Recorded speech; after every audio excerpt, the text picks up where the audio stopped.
Hello बच्चों, class 12th की physics में इस समय हम सब लोग पढ़ रहे हैं चैप्टर नंबर 6 विद्युत चुंबकीय प्रेरण। और आज इस चैप्टर का मोस्ट इम्पॉर्टेंट टॉपिक फिर से होने जा रहा है, शुरुआत करने जा रहे हैं, जो कि है अन्योन्य प्रेरण और अन्योन्य प्रेरण गुणांक, जिसे अन्योन्य प्रेरकत्व के नाम से भी जाना जाता है। तो आप सभी बच्चों का हमारे अपने प्यारे से यूट्यूब चैनल पर स्वागत है।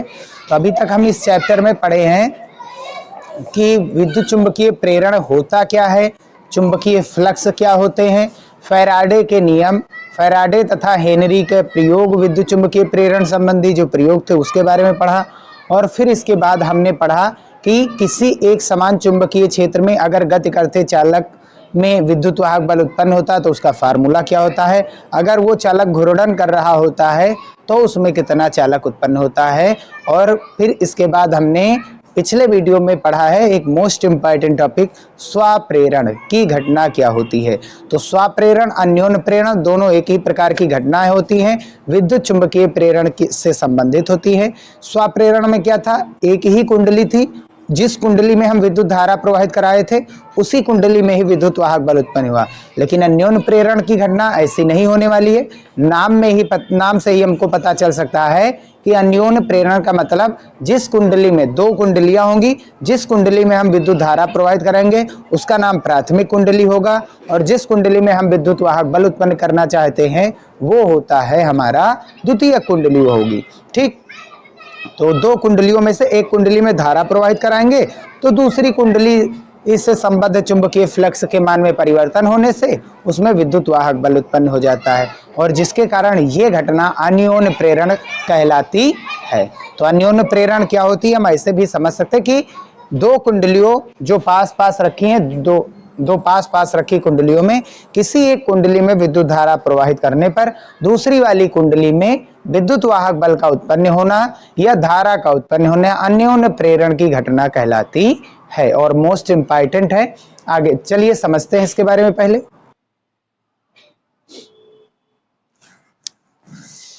स्वाप्रेरण और अन्योन्य प्रेरण दोनों ही बोर्ड एग्जाम के मोस्ट इंपॉर्टेंट टॉपिक होते हैं, और विद्युत चुंबकीय प्रेरण में इन दोनों में से कोई एक क्वेश्चन जरूर हमेशा पूछा जाता है। ये तो ट्रांसफार्मर के लिए इसका अगर एग्जाम्पल होना चाहिए, एग्जाम्पल के रूप में हम कह सकते हैं, एग्जाम्पल के रूप में होता है ट्रांसफार्मर। तो ट्रांसफार्मर में दो कुंडलियां होती हैं और एक कुंडली में विद्युत धारा प्रवाहित करा करके दूसरी वाली कुंडली में हम क्या कराते हैं, विद्युत वाहक बल उत्पन्न कराते हैं। ठीक, तो याद रखिए जिस कुंडली में विद्युत धारा प्रवाहित कराएंगे वो प्राथमिक कुंडली होगी, और जिसमें विद्युत वाहक बल उत्पन्न करना चाहते हैं, प्राप्त करना चाहते हैं, वो होगी हमारी द्वितीय कुंडली।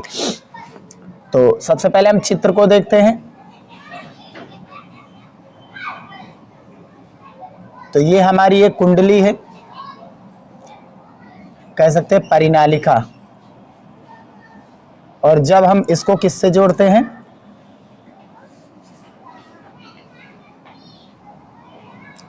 एक बाह्य बैटरी से। यहां पर हम लगा दे रहे हैं कुंजी, और यहां पर एक बाह्य बैटरी या सेल से जोड़ देते हैं, और एक इसी के पास रखी है दूसरी वाली कुंडली, और इस कुंडली में हम प्राप्त करना चाहते हैं विद्युत वाहक बल, और इसमें हम क्या लगाते हैं, हमेशा गैल्वेनोमीटर। तो इसमें गैल्वेनोमीटर का प्रयोग करते हैं ताकि हमको पता चले क्या इसमें विद्युत वाहक बल या विद्युत धारा उत्पन्न हुई है। तो जो सेल यूज हुआ है उसका विद्युत वाहक बल कितना है, ई है। सेल के कुंजी को जैसे ही बंद करेंगे, इसके प्लस वाले टर्मिनल से धारा घूमना शुरू करेगी, यानी एक तार धारा ले जाएगा और दूसरा तार विद्युत धारा को वापस लाएगा। ठीक, जब इसमें धारा प्रवाहित की गई तो इस वाली कुंडली में भी जो गैल्वेनोमीटर लगा है उसमें आ गया विक्षेप। उसमें क्या आ गया भैया, विक्षेप आ गया। तो गैल्वेनोमीटर का जी हम बाहर निकाले दे रहे हैं, और यहाँ पर इस तीर का मतलब ही होता है गैल्वेनोमीटर धारा का प्रवाह हो गया। सीधा होता तो फिर शून्य विद्युत धारा विक्षेप है, लेकिन हल्का सा इधर उधर मुड़ गया, यानी ये हो जाएगा विद्युत धारा को माप रहा, यानी इसमें विद्युत धारा का होना संभव है, तभी ये मुड़ा हुआ है इधर उधर। ठीक, अब क्योंकि हम जानते हैं जैसे अगर विद्युत धारा 5 एम्पियर की धारा प्रवाहित करा रही है तो पहले एक साथ 0 से 5 एम्पियर होगी नहीं, पहले 0 से 1 होगी, फिर 2 होगी, फिर 3 एम्पियर, फिर 4 एम्पियर, और फिर कितने एम्पियर मिलने वाली है, 5 एम्पियर। तो हम देख सकते हैं कि यहाँ पर विद्युत धारा का मान धीरे धीरे बढ़ रहा है। तो विद्युत धारा शुरुआत में धीरे धीरे बढ़ेगी, तो विद्युत धारा बढ़ेगी तो जिसके कारण कुंडली का जो चुंबकीय क्षेत्र होता है म्यू नॉट NI, विद्युत धारा का मान बढ़ाने पर देख सकते हैं चुंबकीय क्षेत्र का मान क्या होता है, बढ़ जाता है। तो संगत चुंबकीय क्षेत्र बढ़ेगा। और हम लोग जानते हैं कि अगर चुंबकीय क्षेत्र बढ़ा तो चुंबकीय फ्लक्स का फार्मूला पढ़ चुके हैं, BA cos theta, phi B बराबर BA cos थीटा। तो चुंबकीय क्षेत्र का मान बढ़ने पर चुंबकीय फ्लक्स भी क्या हो जाता है, बढ़ जाता है। ठीक, तो इस वाली कुंडली में फेरों की संख्या हमने मान ली N1 है और दूसरी वाली कुंडली में फेरों की संख्या N2 है। इससे संबंधित फ्लक्स कितना है, phi1, इससे संबंधित फ्लक्स कितना है, phi2। याद रखें ये चीज, ठीक है। प्राथमिक कुंडली में फेरों की संख्या N1, द्वितीय कुंडली में फेरों की संख्या N2 है, और इसमें इससे संबंधित फ्लक्स है phi1, इससे संबंधित फ्लक्स है phi2। हमको द्वितीय कुंडली में विद्युत धारा उत्पन्न करानी है, विद्युत वाहक बल द्वितीय कुंडली का जानना है। प्राथमिक कुंडली पहली वाली कुंडली का जब हम जानेंगे तो वो तो स्वप्रेरण में हम पढ़ ही चुके हैं कि प्राथमिक कुंडली में कैसे होता है। जिस कुंडली में धारा प्रवाहित होती है उसी में विद्युत धारा का उत्पन्न होना या विद्युत वाहक बल का उत्पन्न होना वो होता है स्वप्रेरण। अब जिस कुंडली में एक कुंडली में धारा प्रवाहित कराने पर दूसरी वाली पास में जो रखी दूसरी वाली कुंडली उसमें विद्युत वाहक बल का उत्पन्न होना, ये कहलाता है हमारा अन्योन्य प्रेरण की घटना। तो हमको पता है कि चुंबकीय बल रेखाएं बदलने वाली हैं। तो चुंबकीय बल रेखाएं हम ऐसे भी समझ सकते हैं, ऐसे। अगर चुंबकीय बल रेखाएं ये चुंबक बनी, यानी इसका एक सिरा N, दूसरा सिरा क्या हो गया, S। हमको पता है कि अगर धारा प्रवाहित होगी कुंडली में तो इसका एक सिरा N होगा, दूसरा सिरा S होगा, क्योंकि ये धारावाही लूप जो होता है वो चुंबक होता है, क्षण चुंबक होता है। तो इसके N से S की ओर चुंबकीय बल रेखाएं आएंगी, तो दूर से भी आएंगी। देखिए अगर इधर N कर दें इधर S कर दें तब ज्यादा बेटर रहेगा ना। ठीक, तो N से निकलेंगी चुंबकीय बल रेखाएं किस ओर जाएंगी, S की ओर। N से निकल करके S की ओर, तो यानी द्वितीय कुंडली से संबद्ध चुंबकीय फ्लक्स बदल रहा है। देखिए धीरे धीरे धारा का मान बढ़ने पर चुंबकीय क्षेत्र बढ़ेगा, जिसके कारण चुंबकीय बल रेखाएं बढ़ेंगी, यानी चुंबकीय फ्लक्स। तो चुंबकीय बल रेखाएं धीरे धीरे बढ़ती जाएंगी। ठीक, तो एक ऐसा समय आएगा कि जब धारा पूर्ण हो जाएगी तब तो मान लो इसमें विद्युत वाहक बल बंद हो जाएगा, उत्पन्न होना बंद हो जाएगा। ठीक, अगर धारा बराबर हो गई 5 एम्पियर पहुंच गई, अब धारा का मान हम बदल नहीं सकते हैं। ठीक, ये दिशा होती है N से S की ओर, बाहर और भीतर S से N की ओर होती है। ठीक, तो जैसे 0 से 5 तक आने तक धारा का मान बढ़ रहा है और फिर चुंबकीय क्षेत्र बढ़ रहा है, जिसके कारण क्या हो रहा है, चुंबकीय फ्लक्स भी बढ़ रहा है। तो चुंबकीय फ्लक्स धीरे धीरे बढ़ रहा है, तो धारा का मान धीरे धीरे बढ़ने से चुंबकीय फ्लक्स बढ़ेगा। तो पास वाली रखी कुंडली में चुंबकीय फ्लक्स जो उससे संबंधित चुंबकीय फ्लक्स होगा वो भी बदलेगा, जिसके कारण इस कुंडली में लगा गैल्वेनोमीटर जो है वो विक्षेप दिखाने लगेगा। विक्षेप दिखाने का मतलब ये है कि इसमें भी विद्युत धारा प्राप्त हो गई, और ऐसा तभी संभव है जब इसमें क्या उत्पन्न हो गया होगा, विद्युत वाहक बल। तो ये होता है अन्योन्य प्रेरण की घटना। चलिए अब हम देखते हैं, ये अन्योन्य प्रेरण की घटना हो गई। इतना चित्र हमको बनाना है, ये समझने के लिए है एग्जाम्पल में, तो इसको लिखने की कोई जरूरत नहीं है, ये केवल समझने के लिए बनाया गया है। ठीक, अब हम पढ़ने जा रहे हैं अन्योन्य प्रेरकत्व या अन्योन्य प्रेरण गुणांक। और अन्योन्य प्रेरण गुणांक को हम अन्योन्य प्रेरकत्व भी कहते हैं। अन्योन्य प्रेरकत्व, और इसको लिखा जाता है कैपिटल M से भैया। स्वप्रेरण गुणांक को L से, अन्योन्य प्रेरण गुणांक को M से, म्यूचुअल इंडक्टेंस लिखा जाता है अन्योन्य प्रेरण, और कोफिशिएंट मतलब होता है गुणांक। ठीक। तो ये होता क्या है कि अगर प्राथमिक कुंडली में विद्युत धारा का मान जैसे जैसे देख सकते हैं बढ़ाएंगे। अच्छा, अगर यहां पर बात समझते हैं कि अगर प्राथमिक कुंडली में विद्युत धारा का मान बढ़ाएंगे, प्राथमिक कुंडली में प्रवाहित विद्युत धारा, ये प्राथमिक कुंडली क्योंकि इसी में विद्युत धारा प्रवाहित कराई जा रही है, जिसमें विद्युत वाहक बल, इसमें विद्युत वाहक बल उत्पन्न कर रहा है, तो ये द्वितीयक कुंडली है। ठीक है, ये कौन सी कुंडली है? द्वितीयक। और ये है प्राथमिक कुंडली। ये याद रखना, आगे बहुत जरूरत पड़ेगी ट्रांसफार्मर में। तो विद्युत धारा प्राथमिक कुंडली में प्रवाहित विद्युत धारा का मान बढ़ाने पर चुंबकीय क्षेत्र का मान क्या होगा? बढ़ेगा, और चुंबकीय फ्लक्स का मान जिसके कारण क्या होता है? बढ़ जाता है। ठीक, तो हम कह सकते हैं डायरेक्ट कि धारा का मान बढ़ाने पर डायरेक्ट कह सकते हैं कि क्या बढ़ सकता है? चुंबकीय फ्लक्स बढ़ सकता है। बढ़ जाता है, बढ़ सकता क्या है? बढ़ जाता है। ठीक, चुंबकीय क्षेत्र बढ़ने का मतलब चुंबकीय फ्लक्स भी बढ़ा है। तो अब एक चीज और है, अगर धारा का मान हम घटाएंगे तो सामने वाले का चुंबकीय फ्लक्स क्या हो जाएगा? वो भी घट जाएगा, क्योंकि चुंबकीय क्षेत्र घटेगा और जिस कारण चुंबकीय फ्लक्स घटेगा। ठीक, तो हमको किसकी जरूरत है? द्वितीयक φ2। φ2 का मान जितनी ही प्रबल धारा इसमें उत्पन्न होगी उतना ही ज्यादा इसमें चुंबकीय बल रेखाएं घूमने शुरू होंगी। ठीक, चुंबकीय क्षेत्र उतना ही प्रबल होगा, और चुंबकीय क्षेत्र प्रबल होगा तो सामने वाले से विद्युत जो बल रेखाएं चुंबकीय बल रेखाएं जा रही हैं वो उतनी ही ज्यादा मात्रा में जाएंगी। यानी φ2 किस पर डिपेंड है? कुल मिलाकर के φ1 और φ2 किस पर डिपेंड है? I पर। तो φ1 और φ2 दोनों के दोनों, φ1 और φ2 प्राथमिक कुंडली से संबद्ध फ्लक्स और द्वितीय कुंडली से संबद्ध फ्लक्स, ये दोनों के दोनों किससे संबंधित है? जो प्रवाहित हो रही है धारा प्राथमिक कुंडली में। तो हम यहां पर हमको द्वितीय कुंडली की जरूरत है, तो द्वितीय कुंडली में कितने, एक फेरे के लिए चुंबकीय फ्लक्स φ2 है, ऐसे कितने फेरे हैं इसमें? N2 फेरे हैं, तो N2 फेरे के लिए चुंबकीय फ्लक्स कितना होगा? N2 φ होगा। तो हम कह सकते हैं कि द्वितीयक कुंडली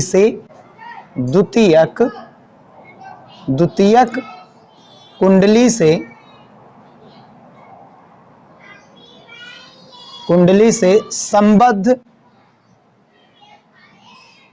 नेट चुंबकीय फ्लक्स, जिसे हम कुल चुंबकीय फ्लक्स भी कह सकते हैं, नेट चुंबकीय फ्लक्स क्या है? नेट चुंबकीय फ्लक्स एक फेरे का φ2 है, ऐसे कितने फेरे हैं हमारे पास द्वितीय कुंडली में? N2 फेरे हैं, तो N2 फेरे के लिए N2 φ2। प्राथमिक कुंडली में प्रवाहित धारा, भाई ये प्राथमिक कुंडली पर ही तो डिपेंड है, दोनों के दोनों फ्लक्स। प्राथमिक कुंडली में प्रवाहित धारा, जो कि हमारी कौन सी धारा होती है? मूल धारा होती है। ठीक, ये मूल धारा, इसमें जो उत्पन्न होगी वो प्रेरित धारा है। धारा के अनुक्रमानुपाती होता है, अनुक्रमानुपाती होता है, अर्थात कि जो N2 φ2 है वो अनुक्रमानुपाती है I के, और अनुक्रमानुपाती का जब भी हम चिन्ह हटाते हैं तुरंत एक नियतांक जुड़ता है, और यहां पर नियतांक जुड़ेगा m, और ये m एक नियतांक है, और m का मान अगर हम निकालेंगे तो I को N2 φ2 के बटे में भेजेंगे, तो ये हमारा मिल गया m। m को ही कहा जाता है अन्योन्य प्रेरण गुणांक। m को ही क्या कहा जाता है? m एक क्या है? नियतांक होता है, और इस नियतांक को क्या कहा जाता है? अन्योन्य प्रेरकत्व। क्या कहा जाता भैया?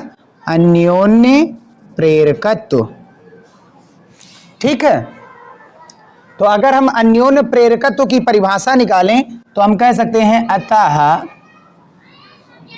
अन्योन्य प्रेरकत्व की परिभाषा निकालें अतः, तो I का मान हम क्या रख दें? 1, तो N2 φ2 किसके बराबर हो जाएगा?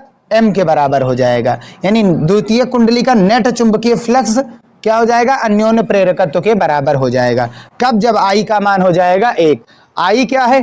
प्राथमिक कुंडली में प्रवाहित होने वाली धारा, तो प्राथमिक कुंडली में प्रवाहित होने वाली धारा को हम क्या मान लेंगे? एकांक। अतः प्राथमिक कुंडली में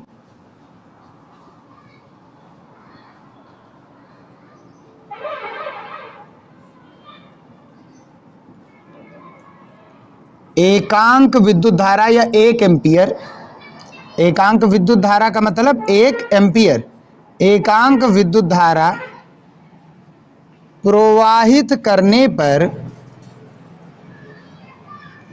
करने पर ठीक द्वितीयक कुंडली से संबद्ध नेट चुंबकीय फ्लक्स, द्वितीयक कुंडली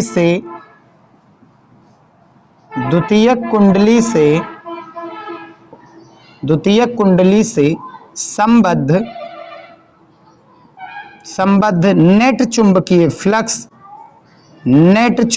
फ्लक्स जो कि क्या होता है हमारा N2 है,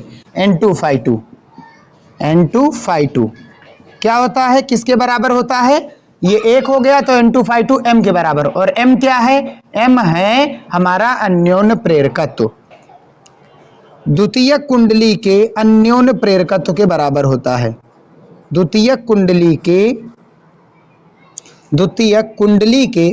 यहां लिख लेना, द्वितीयक कुंडली के अन्योन्य प्रेरकत्व या अन्योन्य प्रेरण गुणांक के बराबर होता है,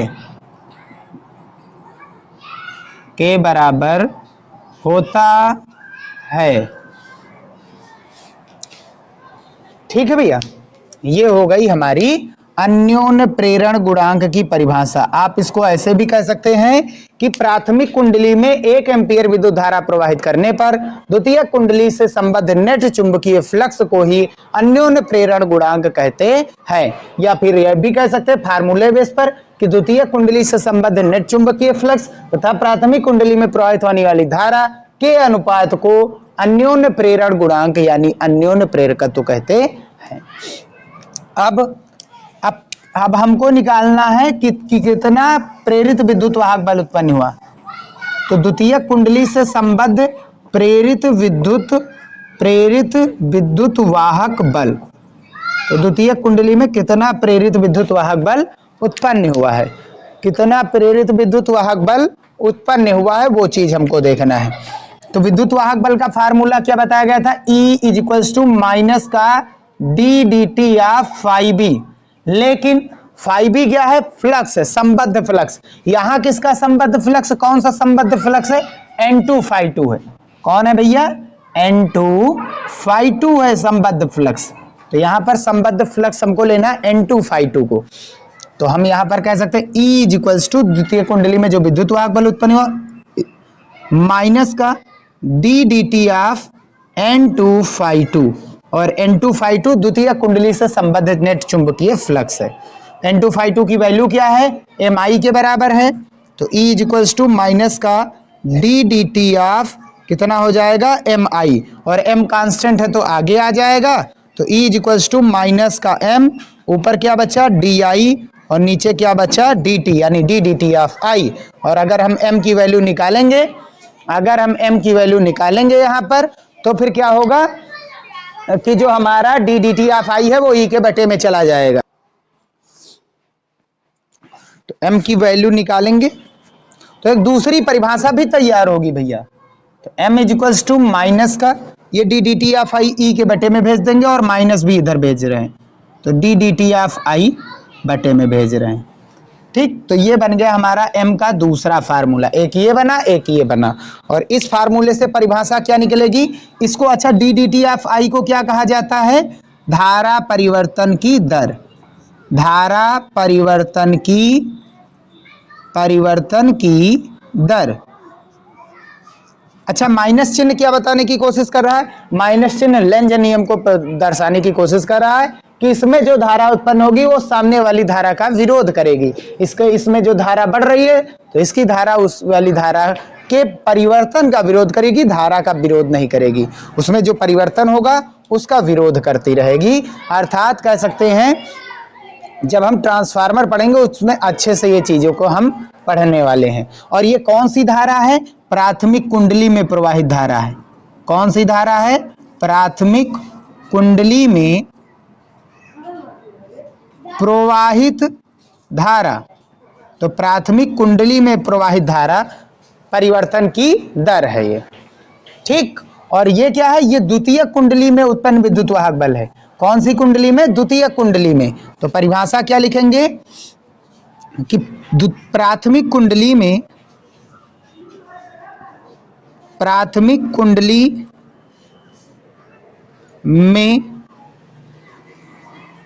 एकांक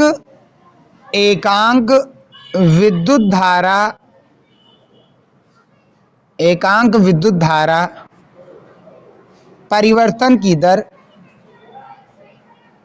रुकिए थोड़ा इसको और अच्छे से लिखेंगे। प्राथमिक कुंडली में विद्युत धारा के परिवर्तन की दर, विद्युत धारा के परिवर्तन की दर एकांक होने पर, यानी एकांक होने पर, यानी ये पूरा का पूरा एकांक होगा, तब जो द्वितीयक कुंडली में उत्पन्न प्रेरित विद्युत वाहक बल है, द्वितीयक कुंडली में उत्पन्न प्रेरित विद्युत वाहक बल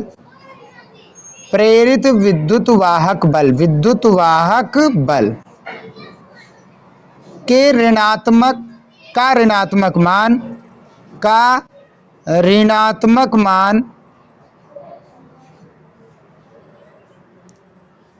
किसके बराबर है? m के बराबर है। इसका ऋणात्मक मान, E का ऋणात्मक मान m के बराबर, और m क्या होता है? अन्योन्य प्रेरकत्व